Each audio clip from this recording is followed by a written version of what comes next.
Welcome to Pentapyramid radio station. I'm Orion. And I'm Iris. Today we're doing a deep dive into something called the growth paradox.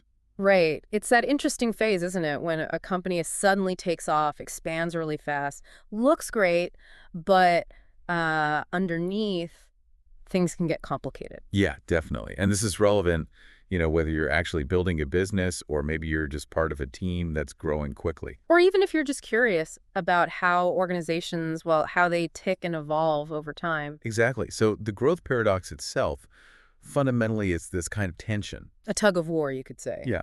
Between all the good things, more money coming in, bigger market presence, getting recognized. Which is what everyone wants, Obviously. But then the flip side is that the very speed of that growth can actually cause some serious problems. Yeah, think about just maintaining quality, for instance. When you're small, it's easier. You have more control. But as you get bigger, making sure every single customer experience is, consistently good, that becomes a huge challenge. Right, like trying to scale something personal. It often changes the nature of it. It does. And it's not just the product or the service itself that's affected. It's the internal stuff, too. You mean like the company culture? Absolutely. That's a big one. You start with a small team. Everyone knows each other, shares the same kind of vibe and values. Everyone's on the same page. Exactly. But then you bring in lots of new people, maybe from different backgrounds, different perspectives.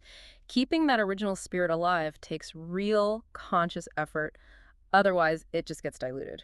I can see that initial, we're all in this together, feeling can fade. Yeah. And then there are the operational headaches. Oh, definitely. The simple ways you used to do things, communication, decision-making, just getting work done, they often just don't work anymore when you're bigger and more complex. Your old systems start creaking under the strain. Precisely. Things slow down, wires get crossed, maybe efficiency drops. It's like the processes just weren't built for that scale.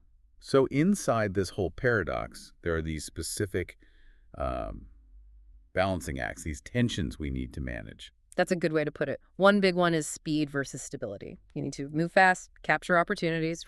Can't stand still. But you also need to make sure the foundations are solid, that you're not running so fast you trip over your own feet. Makes sense. What else? Well, there's innovation versus structure. Growth needs new ideas, constant improvement. Keeps things fresh. But as you grow, you also need, more formal processes, some structure just to keep things organized.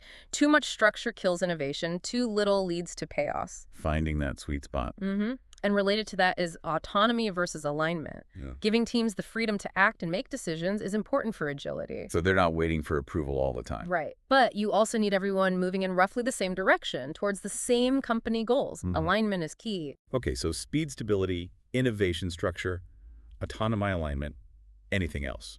The last big one is often short-term gains versus long-term sustainability. The financials. Yeah.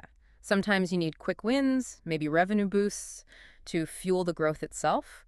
But you have to be careful that focusing too much on the short term doesn't undermine the long-term health and stability of the company. So it sounds like strategies really need to evolve. What got you here won't necessarily get you there, as they say.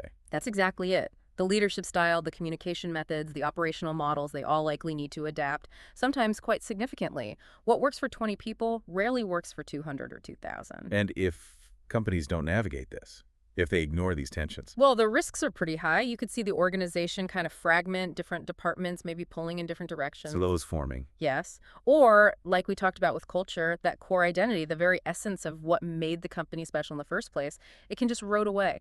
Which really highlights why understanding this growth paradox is so useful for anyone observing or working in organizations. It gives you a framework, doesn't it? A way to look past the surface level success, the growth numbers, and see the underlying dynamics and the trade-offs being made. Right. It helps you analyze things more deeply. So I think the main takeaway here isn't that growth is bad. Of course not. It's that rapid growth brings these inherent tensions. And managing them proactively, strategically, that's the key. Balancing the opportunity with the challenge. Precisely. So something for all of you listening to think about. Look at organizations, maybe one you work for or just follow. Can you spot signs of this growth paradox at play? What tensions seem most prominent? It's a fascinating lens to apply. Well, thanks for tuning in to this deep dive on Pentapyramid Radio Station. We hope you found it insightful. Please do subscribe to Pentapyramid Radio Station so you don't miss our future discussions. And we'd love to hear your thoughts or experiences with the growth paradox. Feel free to share them in the comments section.